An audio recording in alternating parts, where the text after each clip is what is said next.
बात है। बौद्ध भिक्षुक से उनके एक शिष्य ने एक बार पूछा कि महात्मा जी, क्या ऐसा संभव है जो मैं अपने मन में सोचूं वो सारी चीजें अपने आप मुझे मिलना शुरू हो जाएं? बौद्ध भिक्षुक अब बोले, ऐसा संभव तो है, लेकिन क्या इसके लिए तुम ये दो चीजें कर पाओगे? शिष्य बौद्ध भिक्षुक से बोला, क्या सच में ऐसा संभव होता है? अगर हां तो महात्मा जी मुझ पर कृपा कर मुझे बताइए, ऐसा होना कैसे संभव है? मैं इसके लिए कुछ भी करूंगा। बौद्ध भिक्षुक शिष्य से बोले, तो सुनो, तुम अपने मन में जो चाहो वो तुम्हें मिलने लग जाए। इसका पहला उपाय यह है कि तुम्हें अपने मन को अपने नियंत्रण में लाना सीखना होगा। जब तुम्हारा मन पूरी तरह से तुम्हारे काबू में आएगा, तब उस दिन से तुम्हें अपनी मनचाही चीजें मिलना शुरू होंगी। शिष्य बौद्ध भिक्षुक से बोला, लेकिन गुरुजी, मन को वश में कैसे लाया जाता है और इस समस्या का दूसरा उपाय क्या है? बौद्ध भिक्षुक शिष्य से कहते हैं, मन को वश में लाने का सबसे पहला और महत्वपूर्ण उपाय अपनी इंद्रियों को संयमित करना होता है। तुम्हारे पांचों इंद्रियां जब तुम्हारे वश में होंगी, तभी तुम अपने मन को वश में करने में कामयाब हो पाओगे। शिष्य कहता है, हे गुरुदेव, आप कहते हो कि इंद्रियों को काबू में करने से हमारा मन हमारे काबू में आएगा और फिर जो मैं अपने मन में सोचूं वो चीज मुझे मिलने लगेंगी। लेकिन गुरुदेव, इंद्रियां तो मेरे काबू में है। मैं जैसे चाहूं वैसे अपने हाथों को, आंखों को या फिर पैरों को हिला सकता हूं, फिर मुझे जो चाहे वो चीजें क्यों नहीं मिल पाती? बौद्ध भिक्षुक शिष्य से कहते हैं, बालक, तुम अपने पांचों इंद्रियों की क्रिया के बारे में अपने मन में विचार कर रहे हो, लेकिन अपने पांचों इंद्रियों को अपने काबू में रखने का असली अर्थ यह है कि तुम्हें किसी भी भौतिक चीज का मोह न रहना। जब मनुष्य के मन के अंदर अलग अलग प्रकार के मोह उत्पादित होते हैं, तब उसका मन उन चीजों को देख दुखी होता है, जिस वजह से वो व्यर्थ की चिंता में फंसता चला जाता है। वही जिस इंसान का मन उसके काबू में होता है, ऐसा व्यक्ति किसी भी प्रकार का मन के छलावे में ना फंसकर अपने लक्ष्य की ओर अग्रसर होता है, और वही व्यक्ति जीवन में आगे जाकर अपने लक्ष्य को पूरा कर जीवन में सफल बन पाता है। शिष्य कहता है, हे महात्मा जी, मन को वश में करने का सही उपाय क्या है? किस प्रकार मैं अपने मन को अपने वश में ला सकूंगा? और गुरुदेव, दूसरा उपाय क्या है जिससे मैं अपनी मनचाही चीजों को पा सकता हूं? बौद्ध भिक्षुक शिष्य से कहते हैं, तुम्हें अगर अपने मन को वश में करने का उपाय पता करना है तो तुम सामने दिख रहे पेड़ के नीचे 1 महीना हर दिन 2 घंटों के लिए मौन रहकर ध्यान करना सीखो। जैसे ही तुम्हारे इन 30 दिनों का सफर खत्म होगा, वैसे ही तुम्हें अपने मन को काबू में करने का उपाय मिल जाएगा। जिस दिन तुम्हें अपने मन को काबू में करने का उपाय पूरी तरह से हो गया, उसी दिन से तुम अपने मन में जिस भी चीज का विचार करोगे, वही चीज तुम्हें प्राप्त होना शुरू होगी।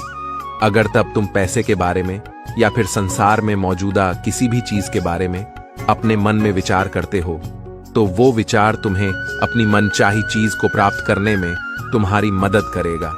पर इसके लिए तुम्हें अपने मन को वश में कर पाना अत्यंत जरूरी है। जब तुम अपने मन को वश में कर लोगे, तभी मैं तुम्हें दूसरे उपाय के बारे में बताऊंगा। शिष्य बौद्ध भिक्षुक को प्रणाम करके कहता है, यह तो काफी आसान कार्य है। 1 महीना ही क्या, मैं 1 साल तक 2 घंटे उस पेड़ के नीचे बैठ सकता हूं। आप मुझे आज्ञा दें, कल से ही मैं ध्यान में बैठने के लिए तैयार हूं। बौद्ध भिक्षुक शिष्य से बोले, ठीक है, तुम पहले 30 दिन उस पेड़ के नीचे मौन रहकर ध्यान करके दिखा दो, फिर हम आगे बात करेंगे। उस शिष्य को लगता है, गुरुदेव ने तो मुझे बहुत ही आसान कार्य सौंपा है, इसे तो मैं आसानी से कर सकता हूं। इसमें कौन सी बड़ी बात है?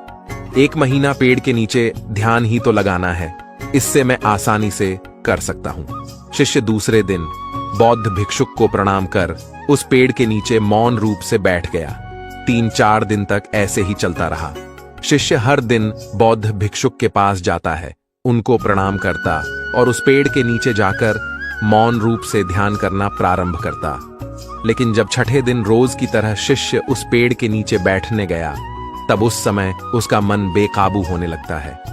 उसके मन में अलग अलग चीजों के विचार आना शुरू होते हैं। उसने अब तक जिस लोगों से बुरा बर्ताव किया, अपने साथ गुरुकुल में भाइयों को उसने हर बार कैसे मूर्ख बनाया और अपनी तारीफ करने के लिए गुरुजी को कब कब झूठ बोला। इन सारी बातों के विचार उसके मन में उत्पादित होने लगे, जिससे उसका पूरी तरह ध्यान में मन लगना बहुत ही मुश्किल होने लगा। थोड़े दिन बीते, आज उस शिष्य का मौन रहकर ध्यान करने का 17वां दिवस था, लेकिन उसके मन में बार बार आते हुए गलत विचार उसे ध्यान को ठीक से करने नहीं दे रहे थे। इसके लिए उसने मन में निर्णय किया, मैं इस समस्या का हल गुरुदेव से पूछता हूं, उन्हें इसका हल जरूर पता होगा। 18वें दिन उसके मुंह पर आ रहे भाव देखकर बौद्ध भिक्षुक पहले ही समझ चुके थे कि आज ये सिर्फ प्रणाम करने नहीं आया है, अपितु किसी समस्या का हल पूछने आया है। शिष्य बौद्ध भिक्षुक के पास जाता है और कहता है, हे महात्मा जी, आपके बताए अनुसार मैं हर रोज 17 दिनों से उस पेड़ के नीचे ध्यान लगाने बैठ जाता हूं। शुरुआती दिनों में मैं जब ध्यान लगाने बैठता था, जब मेरा मन पूरी तरह लगता था, लेकिन अब उस पेड़ के नीचे जब मैं अपना ध्यान लगाने बैठने जाता हूं, तब मेरा ध्यान अच्छे से नहीं लग पाता। मेरे मन में अलग अलग प्रकार के विचार आते हैं। जो विचार मुझे आते हैं, उनके बारे में सोचकर मुझे अपनी सोच के ऊपर गुस्सा आने लगता है। मैंने अपने गुरु भाइयों के साथ कितना गलत किया, कितनी ही बार मैंने आपसे प्रशंसा की खातिर झूठ बोला। इन सभी गलत विचार मुझे अंदर से दुखी करते हैं और मेरा ध्यान टूट जाता है। मैं ये सोचने लगता हूं कि मैं कितना गलत था, जिसकी वजह से मेरा ध्यान पर मन लगना तो दूर, मैं ध्यान करते समय इन्हीं विचारों से जूझता रहता हूं।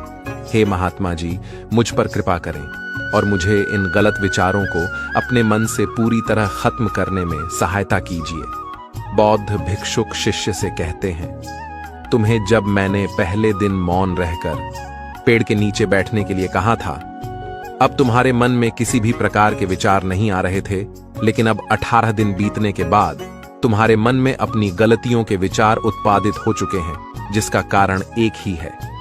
जब तुम अपने गुरु भाइयों के साथ मस्ती करते थे और सबको अपनी तारीफ करने के लिए झूठी कहानियां सुनाते थे, तब तुम शांत रह रहे, अपने मन से बातें ना कर पाए।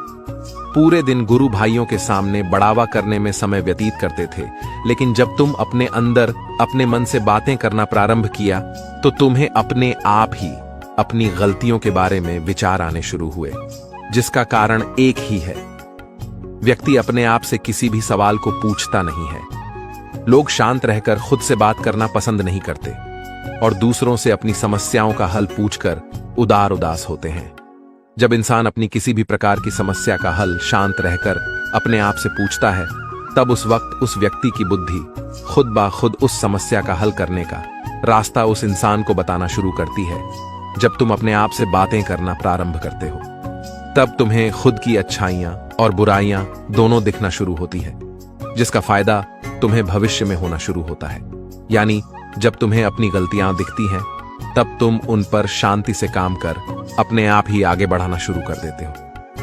क्यों? जिस वजह से तुम अपने मन में जिस भी चीज को सोचते हो, उस चीज को प्राप्त करने का रास्ता तुम्हारी बुद्धि तुम्हें दिखाना शुरू कर दी है। बौद्ध भिक्षुक कहते हैं, इसलिए मैंने पहले ही दिन तुम्हें बताया था, जैसे जैसे तुम शांत रहकर अपने मन से विचार करना शुरू करोगे, वैसे वैसे तुम्हें अपनी मन चाहे चीजें मिलना प्रारंभ होंगी। बौद्ध भिक्षुक शिष्य से बोले, गुरुदेव, आपने मुझे दूसरा उपाय बताने का भी वादा किया था।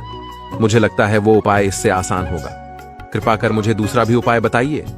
बौद्ध भिक्षुक शिष्य को बोले, मैं तुम्हें दूसरा उपाय तुम्हारे 30 दिन पूरे होते ही बता दूंगा। शिष्य बौद्ध भिक्षुक को निराशा भरी नजरों से देखता है और वहां से चला जाता है। थोड़े दिन बीतते हैं। आज उस शिष्य के 30 दिन पूरे हो चुके थे। शिष्य बौद्ध भिक्षुक के पास चला जाता है और बौद्ध भिक्षुक से पूछता है, हे गुरुदेव, मुझे मेरा मन इतना हल्का क्यों लग रहा है? आज मेरे मन में पहले से कम विचार आते हैं और मेरे मन में किसी चीज को प्राप्त करने का मोह भी नहीं है। लेकिन गुरुदेव, दूसरा उपाय क्या था जिसे आपने उस दिन नहीं बताया? बौद्ध भिक्षुक शिष्य से कहते हैं, दूसरा उपाय था ही नहीं। बस मैंने तुम्हें इसलिए दूसरे उपाय के बारे में बताया था क्योंकि तुम ध्यान के इस 30 दिन में भटक ना जाओ। तुम अपने ध्यान के इन दिनों पूरी तरह से खत्म कर पाओ, जिससे तुम्हें अपने अंदर की आवाज को पहचानने में